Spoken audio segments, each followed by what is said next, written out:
오늘 말씀 마가복음입니다. 마가복음 2장 1절부터 5절까지에 있는 말씀 보도록 하겠습니다. 할렐루야, 반갑습니다. 이 무더운 날씨에 또 예배하기 위해서, 주님께 또 경배하기 위해서 모인 여러분들 환영합니다. 제목 한번 읽어볼까요? 시작! 포기하지 않는 친구들. 오늘 이 제목으로 여러분들과 함께 은혜 나누려고 합니다.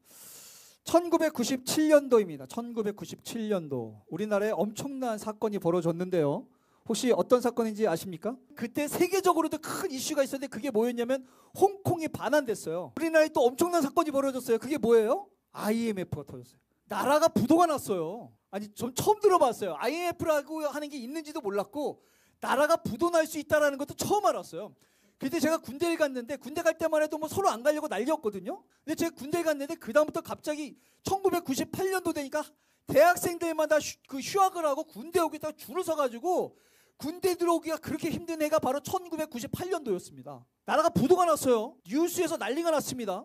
막 거리에서도 난리가 났죠. 막 해고가 되고요. 기업들이 망하고 난리가 난 거예요. 그랬더니 1998년도에 갑자기 야, 이래서는 안 되지 않겠느냐. 그래도 우리가 나라를 살려야 되지 않겠느냐. 아, 일본에서도 구한 나라인데 이러면서 국민들이 들고 일어섭니다. 망한 나라 뭐라도 해야 되지 않겠느냐. 국민들이 그래도 우리가 할 수 있는 것 뭐라도 있으면 뭐라도 해야 되지 않겠느냐라고 운동이 일어났는데 그게 뭔지 아십니까? 금모으기 운동.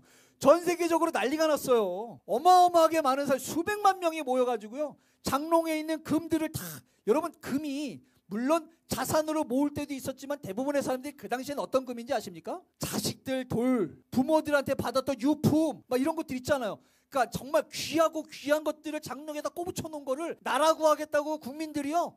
뭐래도 하겠다고. 아니 이놈 이 나라 망하게 놔둘 수는 없잖아요. 뭐래도 하겠다고 사람들마다 막 장롱에 있는 거 서랍에 있는 거 금들을 싹 들고 와가지고요. 어디 보니까 금은방은요. 금은방에 있는 금을 다 갖고 왔어요. 뭐부터 살리겠다고? 나라부터 살리겠다고. 나라부터 살리겠다고. 그래가지고 저때 금이 어마어마하게 모여가지고 저게 기반으로 우리나라가 국가 부도에서 벗어난 거 아니겠습니까? 우리나라가 많이 싸워도 또 위기에 강하지 않아요? 지지고 볶고 싸워도 하여튼 큰일 생기면 하나같이 마음 하나로 한 마음으로 가는 거 아닙니까? 뭐라도 하겠다고. 뭐라도 하겠다고. 그냥 금들을 모아가지고 나라고 한 거예요. 누가? 우리가. 여러분들 금 내놨어요? 아유 할렐루야. 아유 해지 돌잔치가 글로 갔거든요. 해지 돌잔치로 나라고 한 거야. 그래도 이런 말이 있어요. 인터넷 보니까 승자와 패자가 생각이 다른데 패자는 젊어서도 늙은이처럼 생각하고요. 패자는 승자는 늙어서도 누구처럼 행동해요? 젊은이처럼. 자, 내가 승자인지 패자인지 잘 보세요. 패자는 가능성을 두고도 뭘 찾아요? 한계점을. 승자는 한계 상황에서도 뭘 찾아요? 가능성을. 이게 차이가 안 되는 거예요. 패자는 이대로도 졌다 체념하지만 승자는 이것 말고도 더 없을까 더 나은 답을 찾는다는 거예요. 패자는 오를 수 있는 나무도 쳐다보고 끝나지만 승자는요. 못 오를 나무도 아무튼 간에 다시 떨어져도 혼신을 다해서 일단 한번 올라가 본다는 거예요. 이게 승자와 패자의 차이점이랍니다. 어디에 가까우세요? 뭐 우리가 그렇지 뭐. 제가 좋아하는 드라마가 하나 있었어요. 육룡이 나르샤 보셨습니까? 아, 기가 막히게 재밌죠? 네, 50부라서 다시 보기엔 좀 그렇지만 기가 막히게 재밌는데 여기 마지막 화에 이게 뭐냐면 우리나라 고려 말기예요. 고려 말기. 고려 말기가 뭐 모든 나라가 다 비슷하지만 말기에는 나라가 이제 많이 망가졌죠. 백성들 살기 너무너무 힘들죠. 고려 말기 때 그랬어요. 너무너무 살기 힘든 그 고려 말기 때 사람들마다 그래도 살았는데 죽을 수 없지 않느냐. 그래도 살았는데. 그래서 당시에 고려 말에서 고려 다음에 어느 나라로 넘어가요? 조선으로 넘어가죠. 누가 세웠어요? 이성계. 그래서 정도전과 함께 이성계가 당시에 나라를 새롭게 세우는데 그 당시에 사람들이 죽어가고 있는 나라 속에서 백성들이 그 당시에 정치인들이 그런 얘기했어요. 야, 지금 너무너무 살기 힘든 이래도 살아있다면 뭐라도 해야 되는 것 아닙니까? 뭐라도. 우리가 그래도 살아있는데 죽을 수는 없잖아요. 죽을 수는 없잖아요. 아직은 살아있으니까. 나라가 망하고 있고 내가 당장 먹을 게 없지만 그래도 살아있다면 뭐라도 해야 되는 거 아닙니까? 이래가지고 들고 일어서가지고 세운 나라가 어디예요? 조선이에요. 사람들마다 그래도 죽을 수 없으니 뭐라도 해야 되지 않겠습니까? 라고 일으킨 게 조선입니다. 저는 이 말이 너무 감동이 됐어요. 너무. 많은 사람들이요. 어려움이 오고 한계가 오면요. 어쩔 수 없지 뭐 라며 체념합니다. 또는 어떻게 되겠지 뭐 라고 하며 포기하는 거예요. 근데요. 그 와중에도 어떤 사람들은요. 그래도 내가 뭐 할 수 있는 거 있지 않을까?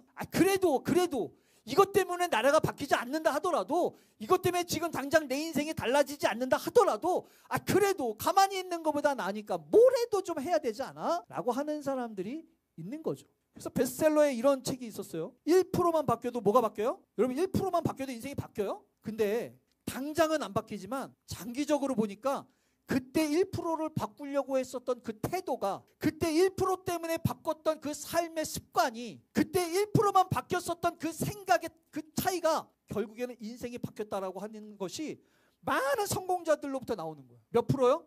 1%. 뭐라도 하려고 했었던 그 1%. 여러분 제가 많이 얘기했지만 위대한 일이요, 위대한 일에서 시작하지 않아요. 남들이 볼 때는 별 볼 일 없는 아주 평범한 그 작은 일들부터의 변화가 위대한 일로 만들어지는 거예요. 작은 것. 아니 우리 교회가 갑자기 1000명 되겠습니까? 안 될 건 또 뭐야? 베드로가 설교 한 번 했더니 3000명이 몰려오는데, 근데 그거부터 생각하면은 3000명을 어디다 앉혀요? 그것도 골치야. 1%부터 열심히 하는 거예요. 작은 것부터. 이게 바뀐다고 우리가 달라지겠습니까? 많은 그 작은 시작이, 작은 도전이 우리의 인생뿐만 아니라 우리의 교회가 이 시대에, 이 땅에 위기라고 하는 우리나라의 신앙이 바뀔 수 있지 않겠습니까? 1%. 한 개의 1% 때문에 예수님의 놀라운 능력을 경험한 사람들의 이야기가 바로 오늘 본문의 이야기입니다. 오늘 본문을 보면서 우리는 지금 여러 가지 위기와 한계와 어려움 앞에 있을 때 우리는 어떤 모습인가? 여러분 우리 선정교회가 부흥되기 원하시죠? 그걸 넘어서 우리 대한민국의 교회들이 바뀌고 우리 대한민국의 신앙이 다시 한번 부흥의 또를 경험하기를 원하십니까? 그걸 위해서 나는 지금 무엇을 하고 있나? 정말 나는 그것을 위해서 뭐라도 하려고 하는 것인가? 오늘 본문을 보면서 우리의 모습을 좀 살펴봤으면 좋겠고, 우리의 인생이 오늘의 예배 속에서 1%라도 바뀌려고 하는 그 생각 때문에 달라지는 역사가 일어나기를 소망합니다. 오늘 본문은 잘 알고 있는 그 중풍병자와 그의 친구들의 이야기입니다. 당시에요, 본문을 보니까 뭐라고 돼 있냐면 이렇게 돼 있어요. 수일 후에 예수께서 다시 가버나움에 들어가셨는데 전도여행을 다녀오셨어요. 이제 동네를 돌아다니셨다고. 그리고 이제 돌아다니신 다음에 집에 들어갔다고, 예수님이 이제 집에 들어오셨다는 소문이 난 거예요. 동네가 조그마니까. 그 당시에 이미 예수님께서요, 예수님의 제자들, 요한의 형제들, 베드로의 형제들을 이미 제자로 삼고 가버나움에서는 이미 예수님의 역사들, 병 고치는 역사들을 이미 행하셨어요. 소문이 났겠죠. 그러니까 예수님이 그것 때문에 전도여행을 다니시다가 가버나움에 있는 예수님의 집으로 나사렛에서 사시다가 이사 가셨어요. 나사렛 사시다가 가버나움으로 이사 가셔서 이제 가버나움에서 사셔요. 거기 집으로 이제 들어가신 거예요. 그때 사람들마다 이제 얼마나 기다렸겠어요. 예수님께서 그냥 병을 고쳤다가 그때 고침을 못 받았던 사람들끼리 얘기하지 않았겠어요? 야, 그 가버나움에 나사렛에서 왔었던 그 예수라는 사람이 사람들을 고치는데 기가 막히게 고치더라 라고 하면 소문 금방 나죠. 그래 이제 너도 나도 이제 아픈 사람들은 다 몰려드는 거예요. 그러니까 예수님 집에 이제 가버나움에 예수님이 오셨다고 하니 사람들마다 그냥 빼곡히 모여가지고 그래도 예수님 한번 만나보려고, 예수님한테 치료받으려고 이제 사람들이 가득 모였네. 그때 중풍병자의 친구들이 자기의 친구를 고치기 위해서 성경에 보니까 한 중풍병자를 4명이 이걸 고치임을 받기 위해서 예수님한테 옵니다. 예수님한테 와서 이걸 고치려고 하는데 사람들이 너무 많이 모여 있으니까 무리들 때문에 예수님께 갈 수가 없는 거예요. 제가 그런 얘기 참 많이 하는데, 여러분 좋은 일을 하면 일이 잘 풀려야 되지 않습니까? 뭔가 좀 하려고 그러면 좀 일이 잘 풀려서 좀 쉽게 하면 얼마나 좋아. 그렇죠? 우리 교회 이번에 새로운 속장님이 세워주셨어요. 누구예요? 정말래 권사님이 새로. 우리 권사님이 그러시더라고. 야, 내가 신앙을 하나님 앞에 조금 더 열심히 해야 될 것 같은데 라는 생각을 하는 찰나에 저한테 전화가 왔대요. 권사님 속장 좀 해주세요. 이게 하나님의 뜻인가 보다라고 생각해서 아멘. 한 번에 제가 생각해가지고 깜짝 놀랐어요. 안 시켰으면 큰일 날 뻔했나라는 생각을 하면서. 또 다행히 하나님께서 또 작업을 해두셔가지고 마음에 감동이 돼 있어서 부탁을 했더니 바로 승낙을 하셨어. 그러면은 그 속장의 일이 형통해야 돼, 힘들어야 돼. 뭐 시작도 안 했는데 힘들대. 우리 생각에는 그렇잖아요. 하나님께서 미리 감동을 주셨다는 거예요. 얼마나 감사해요. 저희들끼리 사실 정말래 권사님을 선택한 다음에 안 되면 어떡하지 해서 그 다음에 누구 벌써 3명을 생각해놨어요. 한 번에 안 할 것 같아가지고. 근데 제가 전화를 딱 드는데, 목사님 제가 하겠습니다. 사실은요 2차 저차에서 제 마음 가운데 그런 마음들이 있었습니다. 이래가지고 하나님이 이미 작업을 해두셨으니 권사님 입장에서는 하나님 마음을 주셨잖아요. 근데 목사님이 갑자기 전화를 하신 거예요. 하나님 뜻 같죠? 그러면은 하나님 뜻대로 순종해서 하나님의 일을 감당하니 그 일들이 형통하더라 이래야 되는 거 아니에요? 근데 하나님의 일들이 그렇지 않다는 거예요. 여러분 우리가 이걸 알아야 돼요. 주구장창 이야기하는 거 아닙니까? 제가 신앙생활 쉽지 않다고? 여러분 그리스도인들이 얼마나 나약한지 아세요? 여러분 그런 생각 해보십니까? 기도만 하면 다 되는 줄 알아. 하나님께서 말씀하시면 다 되는 줄 안다고. 물론 결국엔 되겠죠. 근데 그 과정이 쉽지 않으니 그리스도인들이요, 하나님께서 아무리 말씀하셔도 감동을 주셔도 결국 열매를 맺는 건요 소수예요. 소수. 왜요? 하나님의 능력이 없어서, 아니면 그 말씀을 받은 우리들이 나약해서. 왜 나약한지 아세요? 우리가 앞으로 올 위기에 대해 대비가 되어 있지 않기 때문이에요. 하나님 감동 주셨는데, 내가 기도했는데, 그래도 하나님께서 함께 하시면 편하게 잘 되겠지, 안전하게 잘 되겠지 라는 생각들 때문에 조그마한 고난만 와도 픽픽 쓰러지는 게 저와 여러분들 아닙니까? 여러분 원래 그리스도인들은 위기에 강해야 돼요. 아니 성공한 사람들은 위기에 강합니다. 저는 우리 선정교회가 위기에 강한 교회 되었으면 좋겠어요. 저도 제가 알아요. 내가 얼마나 나약해졌는지. 제가 20살 때요, 고등학교 졸업해가지고 배운 게 없었어요. 가진 것도 없고 할 줄 아는 것도 없고 맨날 공사판 다니는 거예요. 공사판 다니고 장사하러 다니고. 제가 가방에다가 그런 거 메고 다녔었어요. 그게 여자분들 왜 그 팬티, 스타킹, 양말 이런 거 있잖아요. 옛날에는 쿠팡이 없으니까 저 지방에 내려가면요 장날에나 그런 거 사는 거예요. 그래서 제가 지방에 다니면서 그걸 이렇게 누가 내려주면 지방에 있는 식당들 있잖아요. 식당 뭐 다방, 언니 아줌마들 많이 있는데 그런 데 가가지고 제가 20살 때 가방 들고 다니면서 안녕하세요, 제가 팬티, 스타킹, 양말씩 가져왔는데 좀 보시겠어요? 이거 지방 돌아다니면서 파는 거예요. 잘 팔게 생겼죠? 짭짤했어요. 먹고 살아야 되니까. 합정역 제가 전기공사 제가 했어요. 천장에 있는 거. 그렇게 살았어요. 20살 때 하나님 만나기 전에 나름 먼지 먹으면서 거치게 살았습니다. 그리고 이제 하나님을 만나서 이제 목사가 돼가지고 제가 이렇게 설교하기 시작하니까 사람이 얼마나 나약해지는지 조금만 힘들어도 하기가 싫은 거예요. 원래는 우리가 더 강인해져야 되는 거 아닙니까? 원래는 우리가 하나님 앞에 주님의 사명을 감당하려면 우리의 거룩한 야성이 더 커져야 되는 거 아닙니까? 근데 우리 왜 나약해지죠? 점점 하나님만 의지하면 하나님이 다 하십니까? 오늘 말씀에서도 지금 보니까 이 친구들이 자신의 친구인 중풍병자가 된 이 친구를 고침을 받게 하기 위해서 데리고 갔는데 사람들 때문에 너무 많으니까 들어갈 수가 없는 거야. 그럼 어떻게 해야 돼요? 미안하다 친구야, 오늘은 아닌가 보다. 야, 우리가 어떻게 하려고 그랬는데 사람이 너무 많아. 아니 우리 옛날에 우리 이렇게 지금도 이렇게 차가 아무리 많아도 앰뷸런스 딱 가면은 딱 들고 갔으면 사람들이 야야 여기 중풍병자 심한 사람이 있는데 이 사람부터 치료하면 안 될까요? 이러면은 사람이 벌어져가지고 딱 데려가서 예수님한테 딱 얼마나 좋아. 근데 이것들이 사람들 지들도 다 힘들고 지들도 다 예수님 만나야 되니까 안 비켜주네. 들어갈 수가 없는 거예요. 들어갈 수가. 이게 신앙생활이고 이게 인생 아닙니까?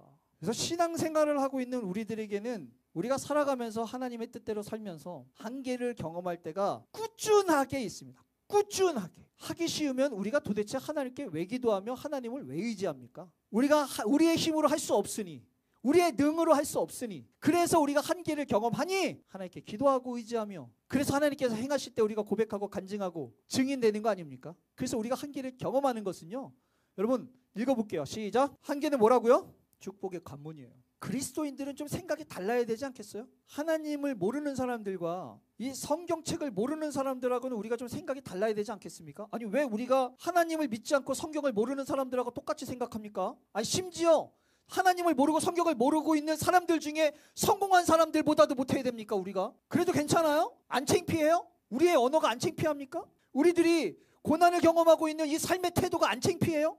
자식들 볼 때? 배우자 볼 때? 직장 사람들이 볼 때 우리들의 모습이 안 창피하냐고요. 이거 창피해야 되는 거예요. 그래도 우리 그리스도인이잖아요. 쉽지 않지만 그래도 우리가 애쓰는 모습들을 보여줘야 되잖아요. 그게 축복의 관문이라 하니, 그것 때문에 사람들이 달라지고 하나님의 능력을 경험한다 하니, 그럼 우리 한계를 경험할 때마다 우리는 좀 생각과 태도가 달라야 되지 않겠습니까? 그리스도인이니까. 히스기야가요, 어느 날 이사야로부터 충격적인 말을 듣습니다. 이사야가 기도하는데 갑자기 하나님께서 그렇게 말씀하셨대요. 너 이제 곧 죽는다. 누가요? 히스기야가. 누구한테 들었어요? 이사야. 누가 말했대요? 하나님이. 그러면 죽어야 돼요? 살아야 돼요? 누가 말했으니까? 하나님이. 근데 죽고 싶어요? 살고 싶어요? 그럼 어떻게 해야 돼요? 아니 누가 죽는다 그랬는데 근데 누구한테 기도해요? 아니 하나님이 얘기하셨다고요. 근데 죽을 수 없으니 뭐라도 해야 되는 거 아닙니까? 죽을 수 없으니 뭐라도 해야 되는 거 아니냐고요. 여러분 그리스도인들이 뭐라도 해야 된다면 그거 뭐 해야겠습니까? 기도라도 해야 되는 거 아닙니까? 죽는다 그랬는데 이것 때문에 하나님 앞에 통곡하면서 기도했더니 몇 년 연장받았어요? 15년. 15년 연장받았다고요. 여러분, 이게 화가 왔는데 결국 뭘로 바뀌었어요? 복으로 바뀌었죠. 이게 그리스도인이에요. 다윗이요. 그러면 안 됐는데 밧세바를 범함으로 임신을 해가지고 하나님께서 죽인다 그랬어요. 누가 죽인다 그랬어요? 하나님이. 그럼 죽이게 놔둬야 돼요? 말아야 돼요? 말려야 돼요? 말려야 되죠. 누가 죽인다 그랬는데 하나님이. 근데도 불구하고 다윗이 그래도 자기 자식이 죽으면 안 되니까는 뭐라도 해야 되지 않겠습니까? 그래가지고 다윗이 뭐 해요? 누구한테? 누가 죽인다 그랬는데 똑같지 않아요? 기도했어요. 금식하면서 침상이 젖도록 하나님, 내가 잘못했습니다. 나의 마음을 청결하게 하여 주시옵소서. 이 마음 변하지 않게 하시옵소서. 금식하며 회개합니다. 그랬더니 죽었어요, 살았어요? 그래서 죽었어요, 살았어요? 이 아이 죽었어요. 근데 그 다음 아이를 낳는데 누가 나왔어요? 솔로몬이 나왔어요. 그 아이는 살릴 수 없었지만 당대 이스라엘을 또 최강의 국가로 만들어놨던 솔로몬이 밧세바로부터 태어난 거 아닙니까? 뭐라도 하니까. 그랬더니 그 화가 복이 돼서 그 전보다 훨씬 더 하나님 앞에 귀한 것을 누리며 살아가는 거 아닙니까? 이게 그리스도인이라고요. 왜 우리는 지금 당장의 고난만 보고 왜 당장의 어려움만 봅니까? 그 뒤에 있는 하나님과 그 뒤에 하나님께서 예배해 두신 복을 바라봐야 되는 거 아닙니까? 우리는 누가 있으니까? 하나님이 계시니까. 이게 그리스도인이에요. 그러니까 뭐래도 하려고 하는 거예요. 오늘 본문에 보니까 사람들이 많아가지고 이 친구들이 포기할 수가 없는 거야. 야, 어떻게 여기서 포기하냐? 뭐래도 하자. 둘러보니까 안 되겠다. 도저히 사람들은 삐지고 들어갈 수 없으니 어디로 올라가요? 지붕이라도 올라가는 거예요. 그래가지고 지붕을 파냅니다. 지붕을 파는 거예요. 지붕을 뚫어요. 정신 나갔죠? 근데 절박하니까. 내가 사랑하는 이 친구를 살리기 위해서 내 마음이 포기되지 않으니까. 오늘 안 하면, 오늘 못 만나면, 오늘 예수님한테 치료 못 받으면 안 될 것 같으니까. 왠지 오늘이 마지막 같으니까 이 친구들이 뭐래도 해야 되지 않겠느냐. 그래서 지붕을 뚫는 거예요. 여러분, 지붕을 뚫으면요, 그 지붕 밑에 있는 사람들이 먼지가 어떻게 되겠어요? 예수님은 어떻게 되겠습니까? 깨끗하게 뚫리겠어요? 이런 거면요, 이렇게 해가지고 이렇게 해서 이렇게 뜩 뜯으면은 깔끔하게 네모나게 딱 뚫리겠죠? 저기 때는 흙이에요, 흙. 그죠? 잘 파지긴 잘 파지겠지만 그거 뚫다가 그 우르륵 하면 밑에 있는 사람 어떻게 되겠어요? 그러면 밑에 있는 사람들이 뭐라 그러겠어요? 너무 안 급해! 예수님 머리는 어떻게 됐겠어요? 민폐죠. 근데 여러분, 절박한데 민폐가 있어요? 아니, 절박한데 민폐가 있냐고. 여러분, 우리나라 그 망할 때 부도 났을 때 금모으기 하는데 남는 금 팔았겠습니까? 그 와중에서는 가족들끼리 왜 반대하는 사람이 없었겠어요? 왜 그런 부분들을 사랑하는 사람들한테 민폐가 때로는 끼치지 않을 때가 있겠습니까?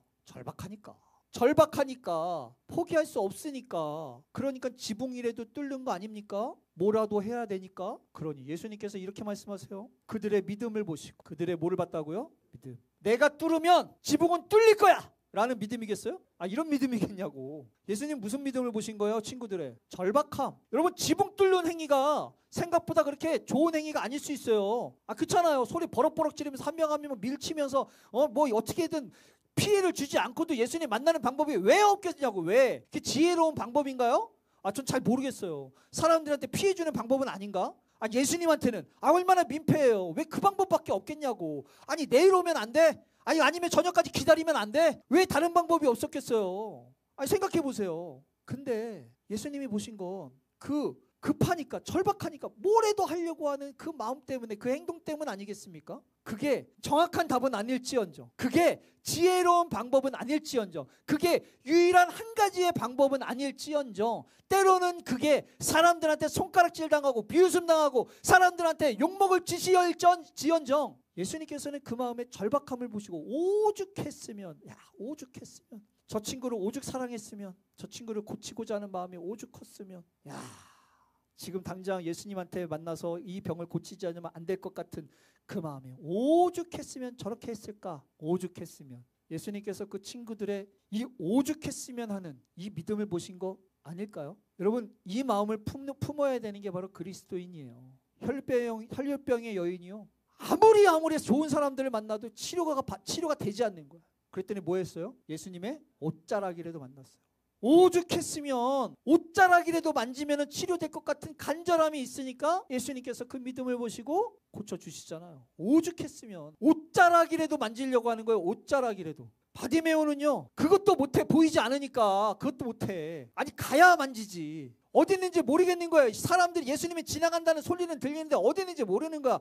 만질 수도 없어. 그러니까 뭐해요? 소리 질러요. 예수님, 나사렛 예수요, 다윗의 자손 예수요, 나를 불쌍히 여겨주시옵소서. 왜? 가서 옷자락도 못 만지니까. 뭐래도 하는 거예요. 뭐래도. 예? 그랬더니 사람들이 뭐라 그래요? 시끄러우니까 조용히 하라고. 시끄러우니까 조용히 하라고. 그랬더니 바디메오가 어떻게 했어요? 더 큰 소리로. 왜? 할 수 있는 게 그거밖에 없으니까. 그거라도 하는 거예요. 할 수 없는 게 그거밖에 없으니까. 다른 사람들이 시끄럽고 다른 사람이 손가락질하고 다른 사람이 욕해도 할 수 있는 게 그거밖에 없는데 어떻게 해? 이스라엘 백성들이 아말렉 사람들과 전쟁하고 난리가 났는데 모세가 얼마나 마음이 아파. 근데 칼 들고 나가서 싸울 수가 있어야지. 싸우기가 만만치 않네. 그 연세 드셨던 모세는 그래서 뭐해요? 기도해요. 나가서 칼을 들 힘이 없으니까 뭐래도 하고 싶으니 본인이 할 수 있는 거, 본인이 할 수 있는 거. 내가 나가서 싸울 수는 없지만, 내가 나가서 칼을 들 수는 없지만, 내가 나가서 힘은 대줄 수 없지만 올라가서 기도는 할 수 있잖아요. 누가 시켰어요? 안 시켰어요. 모세가 손 들고 기도하면 이길 거를 알았어요? 몰랐어요. 기도하니까 이기고 내려가니까 지고 올라가니까 내리기. 이거 봐라. 이때 아는 거예요. 모르고 간 거라고. 뭐래도 해야 되니까. 젊은이들이 저렇게 열심히 싸우고 있는데 아니 나이들은 우리가 뭐래도 해야 되지 않겠습니까? 나가면 올라가서 싸우는 거예요. 기도하는 거예요. 뭐래도 해야 되니까. 하나님 이 믿음 보시는 거 아닙니까? 제가 오늘 왜 이렇게 흥분했냐고요? 저도 잘 모르겠어요. 왜 이렇게 흥분이 되는지. 그냥 마음이 좀 아픈 것 같아요. 개인적으로 좀 마음이 아픈 것 같아요. 우리나라의 신앙이 오래전부터 그런 얘기들이 있었어요. 유럽의 신앙은 끝났다. 제가 신학교 다닐 때 들었던 얘기예요.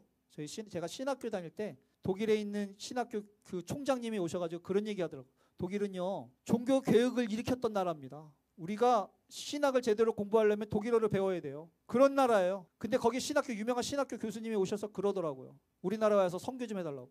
다 그런 얘기들 했어요. 그때도. 우리나라도 그럴 때가 올 것이다. 지금 다 이야기하고 있습니다. 대한민국 교회가 이제는 힘들다, 위기다, 어렵다.